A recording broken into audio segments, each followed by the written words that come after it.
मगर अफसोस से कहना पड़ता है कि इस देश के अंदर लोगों को एजुकेशन नहीं है। अगर जो सरकारें हैं, सरकार अपने लोगों को अगर एजुकेशन भी नहीं दे पाएंगी तो कैसे उम्मीद करेंगी कि वो अच्छे नागरिक बन पाएंगे। अगर अच्छा देश बनाना है तो अच्छे नागरिक बनाना बहुत ज़रूरी है, क्योंकि जिनको ज्ञान हो, जो अगर ज्ञान होगा उनको, तो क्या कानून हैं, क्या संविधान है, क्या अधिकार हैं, क्या फंडामेंटल ड्यूटीज़ हैं, कैसे हमें व्यवहार करना चाहिए, वो उनमें होगा। तो इसलिए लोग, जो सरकार हैं, सरकार लोगों को मजदूर बनाने का काम कर रही है कि मजदूर रहेंगे, पेट तक की उनकी आग रहेगी, सवाल नहीं कर पाएंगे। सरकार कुछ भी करे, अगर सरकार गलत भी कर रही है तो फिर भी सरकार के खिलाफ कोई आवाज़ नहीं उठाएगा और सरकार से कोई क्वेश्चन नहीं पूछेगा। इसलिए सरकार जानबूझकर, सरकार में बैठे हुए लोग जानबूझकर लोगों को अनपढ़ बना रहे हैं, लोगों को बेरोज़गार बना रहे हैं। क्योंकि अगर रोज़गार भी देंगे लोगों को तो रोज़गार से पैसा आता है, पैसे से लोग अच्छी सुविधा कर सकते हैं, अच्छा जीवन जी सकते हैं। इसलिए लोगों को सिर्फ पेट तक लड़ाई लड़ने तक सीमित कर दिया है। 95% को, ओनली 5% लोग हैं इस देश के अंदर जो 85% जो पैसा है उसको दबाए बैठे हैं।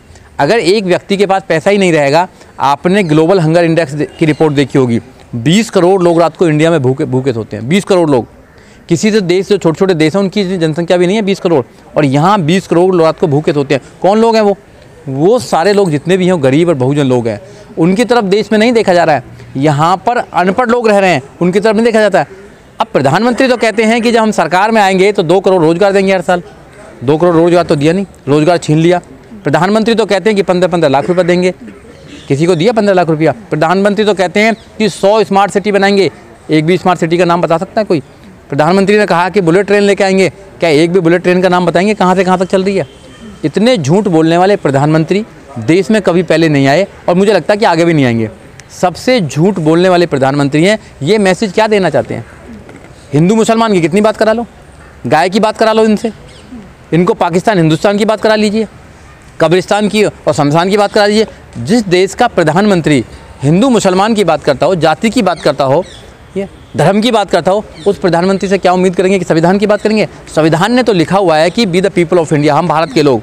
ये धर्मनिरपेक्ष देश है। यहाँ जितना मुसलमानों का देश है उतना हिंदुओं का देश है, जितना हिंदुओं का देश है उतना क्रिश्चियनों का देश है, और जितना क्रिश्चियनों का है उतना ही बुद्ध जैनियों का भी है। सबका बराबर का देश है ये किसी का एक का देश नहीं है। यहाँ जो लोग रहते हैं उनका देश है, और देश लोगों से बनता है, और लोग ही सुरक्षित नहीं है यहाँ पे, तो फिर कैसे बात बनेगी? तो जो मौजूदा सरकार है उसकी जो नीतियाँ हैं, उसके गलत काम हैं, उनको जागरूक करने के लिए, लोगों को जागरूक करने के लिए, बताने के लिए यहाँ हम इकट्ठा हुए हैं। जितने भी बुद्धिजीवी लोग हैं वो चाहते हैं कि वो लोग ज़्यादा से ज़्यादा लोगों को बताएं। बहुजन पार्टियों की जो स्थिति है वो, उसको आप किस तरह से देख रहे हैं कि किस तरह का भविष्य है? नहीं, नो डाउट, बिल्कुल आप सही कह रहे हैं कि बहुजन पार्टी जिनको हम बोलते हैं वो सही काम नहीं कर पा रही हैं। बाबा साहब डॉक्टर अम्बेडकर से और माननीय काशीराम साहब से जब भी सवाल मीडिया ने करा कि आपको you want to social justice, तो बाबा साहब डॉक्टर अम्बेडकर, माननीय काशीराम साहब ने हमेशा कहा है कि यस, सोशल जस्टिस के साथ साथ I want the social transformation. Social transformation बहुत ज़रूरी है। सोशल जस्टिस डिपेंड करती है रूलिंग पार्टी के ऊपर। अगर रूलिंग पार्टी का मन करा तो आपको देंगे अधिकार, रूलिंग पार्टी का मन नहीं करा तो अधिकार नहीं देंगे। रूलिंग पार्टी का अगर मन करे तो पुलिस FIR करेगी आपकी, अगर उनका मन नहीं करता FIR नहीं करेगी, आंदोलन करते रहो। रूलिंग पार्टी का मन हुआ तो एजुकेशन देगी आपके बच्चों को, अगर नहीं है तो नहीं देगी आपके बच्चों को। रोड बनाने का मन हुआ तो रोड बनाएगी, नहीं तो नहीं बनाएगी आपके लिए। तो जो सोशल जस्टिस का जो काम है वो रूलिंग पार्टी के ऊपर डिपेंड करता है, उनकी नीयत पर डिपेंड करता है। अगर अच्छी गवर्नमेंट आई और आपको सोशल जस्टिस दे रही है तो आपको लगेगा कि पूरे देश में सोशल जस्टिस है। अगर 5 साल के बाद कोई बदल जाता है तो उसके बाद ही कहता है सोशल जस्टिस है ही नहीं यहाँ पे। उसका एक सच्चा उदाहरण है कि 2007 से लेकर 2012 तक जब मायावती की गवर्नमेंट थी उत्तर प्रदेश में, तो 0 बैलेंस पे वहाँ पे एडमिशन हुआ करते थे, आपने सुना होगा। मगर आज नहीं है वो पॉलिसी, तो उनसे लाखों बच्चों को एडमिशन मिले और उनको फ़ायदा हुआ। आज नहीं है, सोशल जस्टिस कहाँ है? तो सोशल जस्टिस के साथ साथ सोशल ट्रांसफॉर्मेशन जरूरी है कि कोई भी सरकार हो, किसी की भी सरकार हो, मगर लोगों के अधिकार नहीं मारे जाएं, लोग जागरूक हों, लोग पढ़े लिखे हों, लोग अपनी बात को कर सकें। जिस देश के अंदर महिलाओं को अधिकार बाबा साहब डॉक्टर अम्बेडकर ने दिया कि वो IAS, PCS, doctor, engineer, professor, जज, वकील, यहाँ तक पत्रकार और देश के सबसे बड़े जो पद है राष्ट्रपति पर पहुँच सकें, आज उनकी हालत देख लीजिए दिल्ली के अंदर। तो women are not safe in Delhi, आप निकल के देखिए। सर, बहुजन पार्टियों की ये नाकामी है, वो कर नहीं पा रही हैं या फिर वोट नहीं मिल रहे हैं, समाज उनको सपोर्ट नहीं कर रहा है, इस स्थिति को लेकर? देखो, समाज हमेशा सपोर्ट करता है। समाज ने कभी हमेशा दिया ही दिया है, समाज के साथ में हमेशा चीटिंग होने का काम किया है।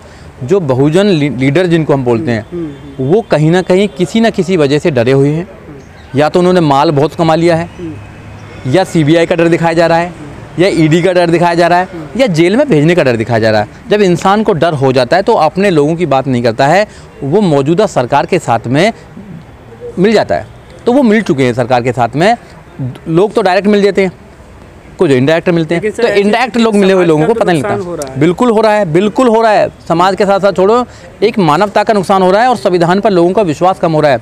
आप जुडिशरी की बात करेंगे, कोई भी आदमी कहेगा हाँ तुझे कोर्ट में देखूंगा, I will see in the court, कहते हैं ना सर लोग कोर्ट में। अब कोर्ट का हाल क्या है, कोर्ट में भी देखेंगे हाँ भाई बताओ मुकदमा किसका, टाइटल देख के तो वहाँ पर हो रहे हैं सारे। और सुप्रीम कोर्ट जिसके सब कोर्टों का सबसे बड़ा कोर्ट है, वहाँ पर जाति देखकर, धर्म देखकर अगर मुकदमे होंगे, वहाँ पर डिसीजन होंगे। 10% रिजर्वेशन का देख लिया आप, 10% रिजर्वेशन के 3 मुद्दे दिए गए कि बेसिक स्ट्रक्चर से अगेंस्ट नहीं है, ये सोल ओनली। उन्होंने कहा कि जो एक बेसिस है उस पर इकोनॉमिक बेस पे क्या किसी को रिजर्वेशन दिया जा सकता है, संविधान में कहीं भी नहीं है। संविधान की पार्लियामेंट्री डिबेट्स हैं उनमें कहीं भी नहीं है कि संविधान में कहीं भी नहीं लिखा हुआ कि केवल एक जाति को या कुछ अन्य जातियों को सिर्फ आर्थिक आधार पर रिजर्वेशन दिया जा सकता है, ऐसा नहीं है कभी भी। मगर आज दे दिया, कर लो क्या करना। तो संविधान को कहीं ना कहीं वो सर पर रख रहे हैं, मगर कह रहे हैं कि सर पर रखा रहेगा संविधान, संविधान का हम पालन करते हैं, संविधान के बनाने वाले का पालन करते हैं, मगर बात नहीं मानेंगे। बात हम स्टेटस को की करेंगे, जो स्टेटस को बना हुआ है उसको रखेंगे। भैया 4 मंजिल की जो मीनार जो है, ब्राह्मण क्षत्रिय वैश्य शूद्र की, इसको बना रखेंगे हम। समाज में आज भी है, आप जाइए देखिए समाज में। तो जो यहाँ पर जो माननीय काशीराम साहब, बाबा साहब डॉक्टर अम्बेडकर ने आंदोलन चलाया था, सबको इकट्ठा करने का, भाईचारा करने का दिया था, वो ख़त्म हो रहा है कहीं ना कहीं। और लोगों में एक प्रकार से इतना डर बैठा दिया गया है कि आप एक दूसरे से बात भी नहीं कर सकते, यहाँ तक कि लव मैरिज नहीं कर सकते। हिंदू मुस्लिम से लव मैरिज नहीं कर सकता और मुसलमान हिंदू से नहीं कर सकता। वो इंसान नहीं है क्या? इंसान है ना। संविधान देता है ना, आर्टिकल 21 गारंटी देता है कोई भी अपना जीवन साथी चुन सकता है। You can choose your partner. आप तो फंडामेंटल राइट्स को खत्म कर रहे हैं। अभी यहाँ क्या बना रखा है इनकी सोच, क्या सोच देखिए ना। एक किसी लड़की का अगर मर्डर कर देता कोई आदमी तो उसको तुम सब पे आप करना चाहते हो, ऐसा नहीं होता है। लोगों को निकलने दो, लोगों को जीने दो यार। आप डिसाइड करेंगे कौन क्या पहनेगा, लड़की क्या पहनेंगी, लड़के क्या पहनेंगे। आप प्रधानमंत्री कहते हैं मैं तो कपड़ों से पहचान लेता हूँ लोगों को, क्या है। तो ये ऐसे प्रधानमंत्री पहले ही हैं और मुझे लगता है कि आखिरी होंगे। तो देश को ऐसे प्रधानमंत्री नहीं चाहिए, देश को वो लोग चाहिए जो लोगों से प्यार कर सकें, लोगों से मोहब्बत कर सकें, लोगों को उनके अधिकार दे सकें, लोगों को सम्मान दे सकें, लोगों को अच्छा जीना। हिंदू राष्ट्र बनाने की, ये हिंदू राष्ट्र कभी नहीं बनेगा। यहाँ कोई हिंदू नहीं रहता है, कोई हिंदू नहीं रहता इस देश के अंदर। आप जाइए कौन है, हम जैन साहब हैं, कौन है जी, हम ब्राह्मण साहब हैं, हम कौन, हम गुप्ता साहब हैं, हम कौन, हम फलाने साहब हैं, हम कौन, ढिपाने साहब हैं। कोई हिंदू नहीं बताता अपने आपको, कोई बताता बता दीजिए आप जिसको। हम चौधरी साहब हैं, हम वर्मा साहब हैं, हम ढिमाके साहब हैं। या कोई कहता कि मैं हिंदू हूँ?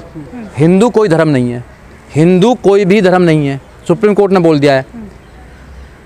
धर्म जो है सनातन धर्म है, उसको कोई जानता नहीं है। वो सनातन धर्म को कहें, हिंदू धर्म ही नहीं है। पहली बात तो हिंदू एक षड्यंत्र है उन लाखों करोड़ों के खिलाफ उनको बेवकूफ़ बनाने का।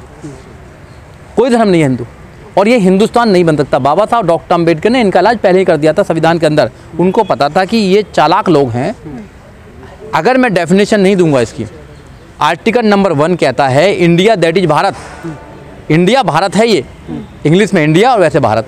हिंदुस्तान नहीं है। कुछ लोग हिंदुओं का स्थान बनाना चाहते हैं इसको। ये सबका स्थान है, जो भी यहाँ रहता है। कोई धर्म को मानने वाला है, कोई नहीं मानने वाला है, कोई भगवान को मानने वाला, जैसे मेरे जैसे आदमी है जो नास्तिक है, जो भगवान को नहीं मानता, उनकी भी जगह है यहाँ पे।